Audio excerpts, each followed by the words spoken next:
Good evening mga kababayan, this is Chan sa Magsakang Gala. Meron akong patunay sa inyo na kaya ng Acid Guard Plus ang stress at anxiety. Ito, una. Good evening po boss, i-share ko lang po ang pag-inom ko ng experience ko sa pag-inom ng Acid Guard Plus sa loob ng 3 linggo. Hindi na masyadong stress at overthink at anxiety ko, medyo nawala na din.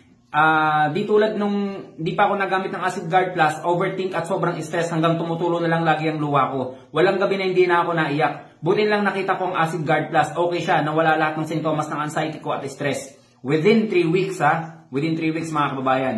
Eto pa, sabi ng isa nating kababayan, bigla siya nag-message sa akin. Maraming salamat po sa Acid Guard Plus. Balik normal na ako. O-order po ulit ako sa susunod para sa asawa ko, bagong panganak pagsahod. Sabi ko, ano pong sakit nyo? Ang sabi niya sa akin, anxiety, GERD. Pag umaatake na po sila, nagpanic attack na ako. Tumataas BP ko kaagad. Kaya pati trabaho ko apektado kasi nararamdaman ko na init, kinakabahan na ako. Tas yun, didiretso hinga na lang ako. Welder po kasi ako, pero nung Acid Guard na po, 1 week pa lang ramdam ko na bumalik agad ako sa dati kahit sobrang init, hindi na ako kinakabahan tapos hindi na ako nag-overthink.